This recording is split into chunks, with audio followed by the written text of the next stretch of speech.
Hey guys, welcome back to this episode of E-Diary. Welcome. I'm coming to you with kind of a new segment idea that I came up with tonight. Last month, I created kind of a Google Doc of my January Wrapped, which basically consisted of like movies that I watched that month, media that I consumed online, music, and books. We've spoke about this before, but in an attempt to be just a little bit more mindful of the things I'm consuming, and I thought it would be cool to, at the end of the year, kind of look back at each month and the different phases and the things that I enjoyed and consumed. So, me being very last minute, I thought it would be kind of cool to share that. I think it would be cool as well to kind of do this monthly, because then that also makes me kind of stick to it. A couple of things before we get into that. Happy Chinese New Year. This year is the year of the fire horse, I think, which I don't really know what that means. So it says it's widely expected to bring intense, fast-paced change on both personal and global levels. Whoa, that's kind of exciting. Okay. Happy Chinese New Year. I think it's best to kind of just jump right into it and kind of discuss some things that I have enjoyed last month and a little bit this month as well, but this is my January Wrapped. Starting off with albums, I have 5 albums that I found that I was going back to in January, so I guess let's just kind of unpack them and discuss why I enjoyed them, and maybe you could take some of this and hopefully also understand why I enjoyed them. Starting off strong with Addison by Addison Rae. Crazy starting point, I know. However, last month I found that this was an album that just seemed to fit the new year. I kind of love the manifestation and hopeful energy that this album makes me feel, and I think it's quite fitting for January to tap into that manifestation of like what the new year is going to look like. I also really appreciate that this album is really centered around her and not like male centered by any means, because I feel like you get that a lot in pop music where, and I'm not opposed to it, I do also enjoy music that is centered around men, and I think there's room for that as well, but I just like that this is kind of more of a self-focused body of work. It was really loved the album when it first dropped, but I just, something about it in January really spoke to me. So favorite tracks, I guess, from this album is Times Like These. I really feel that song and it makes me move every time. Like something about it makes me like break out into like a little dance. I found this album when it first dropped, was anticipating it, to be honest. I think how Addison Rae has kind of shifted her audience and rebranded in such a way that feels so authentic, and people have different opinions on that, and some people don't think it feels authentic, but I think it definitely does, and she just seems really in her element, and I think her art reflects that, and I think it's cool. Moving on to the next album on my list, Images by Godly and Cream is an album that I actually just tapped it into in January. My favorite song for the longest time has been Cry by Godly and Cream. My dad actually introduced me to that song like a few years ago now. I guess from my interpretation, the song touches on kind of misunderstanding of like pain and traumas and kind of a frustration of people or a specific person in your life who is trying to alleviate a bit of that for you, but they just can't, and it's very frustrating, and yeah, it makes you want to cry. But something about that song just feels so oddly nostalgic, and that song kind of prompted me to tap into the album. The Cry is kind of the lead track, and I was really intrigued to what the rest of the album sounded like. Godly and Cream, by the way, if anybody is unsure, are basically, it's a duo of two people who were part of the band 10cc, who I've actually seen live. That's kind of how I discovered Godly and Cream, because a few years ago on the way to see 10cc with my mum and my dad introduced me to the song Cry, and like I was just obsessed with it, and yeah, it really reminds me of my dad, which is cool. The album, it's so different to what I expected it to be. Still very nostalgic, but also very hazy and I guess like avant-garde, if you will. Like it very much feels like it is pushing boundaries and kind of ignoring the traditional norms of like music at that time. It's a very interesting listen, and I really enjoyed kind of exploring that album last month. Feels very experimental and just like fun and weird, and like yeah, just a very interesting listen. But I definitely, if you are gonna listen to anything, listen to the song Cry by Godly and Cream. It's just such a brilliant song. Another album on my list is Eusexual Afterglow. I found the Eusexual album, I think it was kind of like summertime. It might have been like around springtime last year. I think it was released earlier in the year, like January.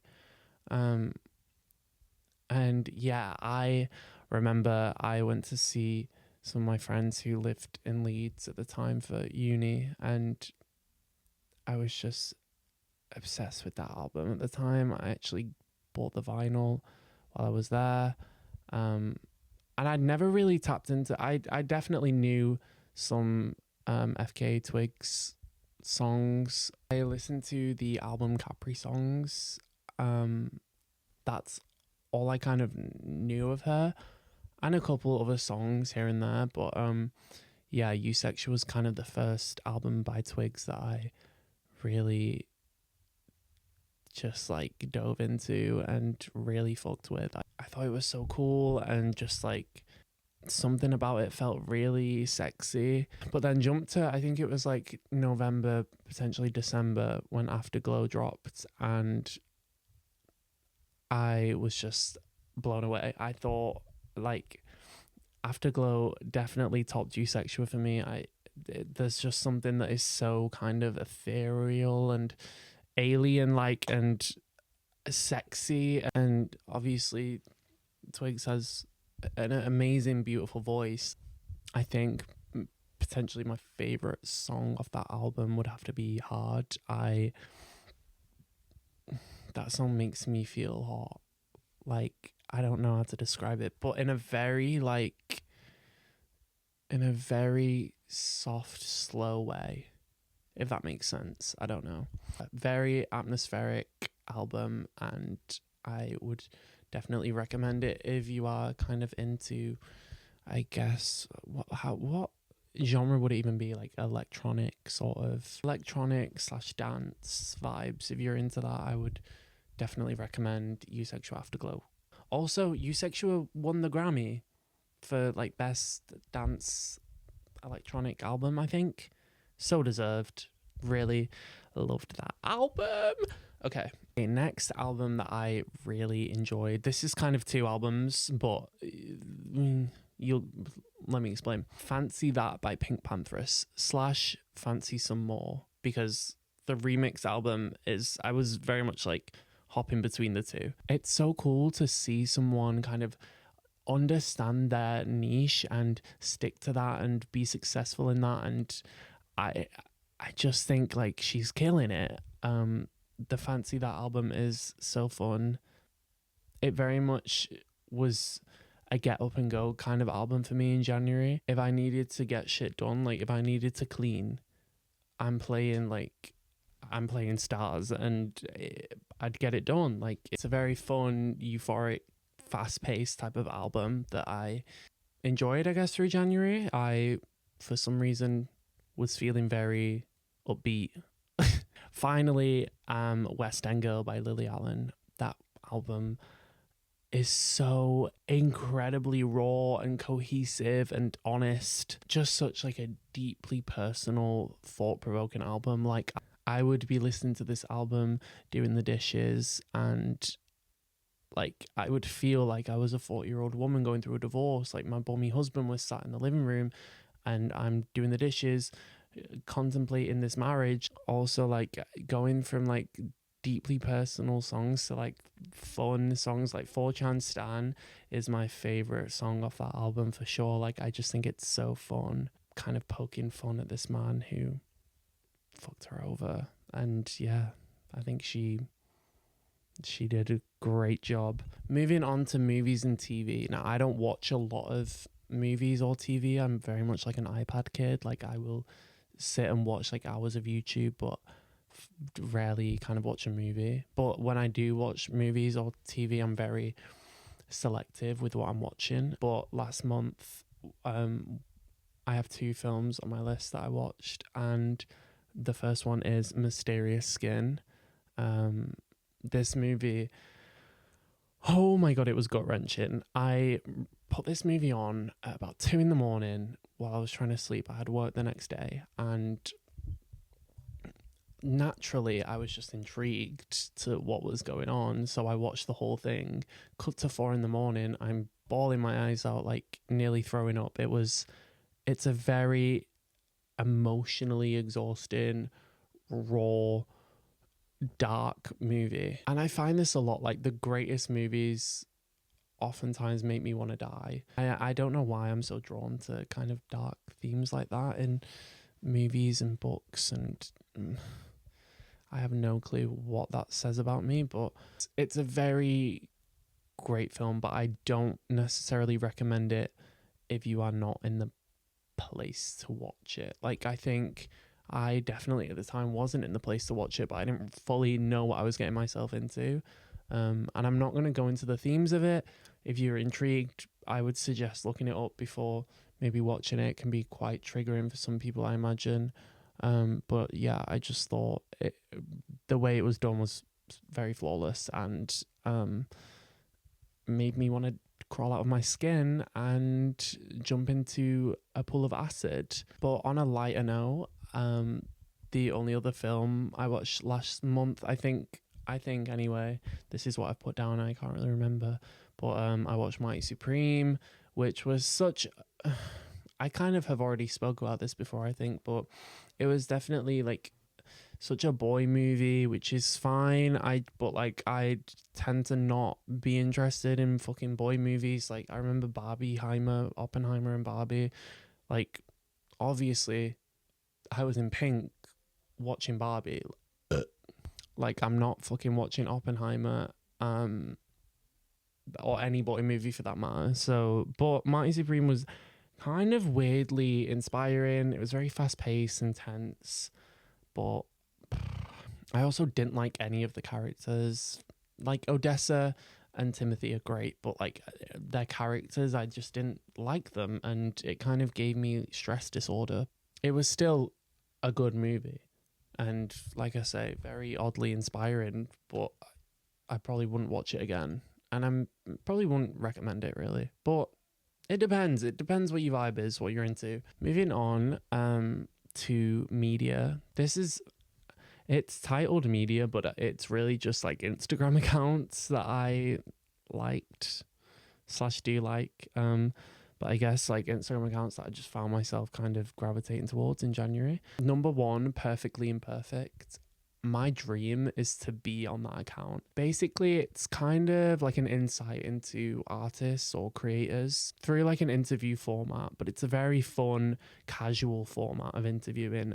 And yeah, I just find it intriguing and also again inspiring. Like I also just love the way that it's done. It feels very much like a early 2000s magazine type of layout. I'm definitely a fan of interviews. I love hearing people talk about their work that they're passionate about. Like I find that really interesting. But something I love about this account in particular is how just casual and laid back, and it feels much more personal and just more human. Sometimes I feel like interviews can feel very like structured and like there's potentially like a bit of a facade put on, or like, you know, it's very media trained answers, whereas this just feels so laid back. And it's cool to, I mean, there's so many people on there I don't even know about, but I'm like intrigued about their lives and who they are as people and where they come from. It kind of gives you like a brief overview of who they are and their background and things like that, and then goes into like all sorts of different questions or things that whoever wants to speak about, you know. If anybody from Perfectly Imperfect is watching, have me featured on your account, please. Like, I love your account. Moving on, the second account that I found myself on a lot in January is Artifactsing. So it's much more educational, I guess, but also still leans into like the aesthetic aspects, and it's very thought-provoking. Basically they post about like specific media phenomena, and I definitely think it's a great account for kind of shifting how you view culture. For example, there was a post that I saw the other day that was kind of about the Got Milk campaign, and just kind of deep diving into the truth behind that campaign, why it was happening and why it was such a big thing. I think it's just one of those accounts that is visually pleasing, and also just like there's not really one specific theme, I would say, of what they kind of post about on there, but it's just very interesting to read about all these different types of things. Definitely spent a lot of time on that account in January. Moving on, next account that I have listed is Justin Russo Poop Eater. This is probably one of my most visited Instagram profiles in general. It's obviously kind of a meme page, a comedy sort of account, but I think, and there's a few, I also follow one that's like Megan Trainor updates.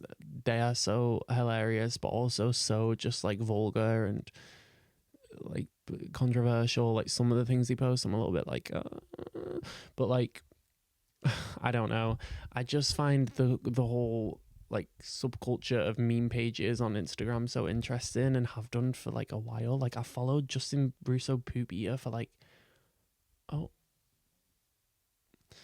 I followed Justin Russo Poop Eater for like, I don't even know, it's been years at this point, and from them also learn about other accounts that are in that same realm of like very niche, just like chaotic comedy.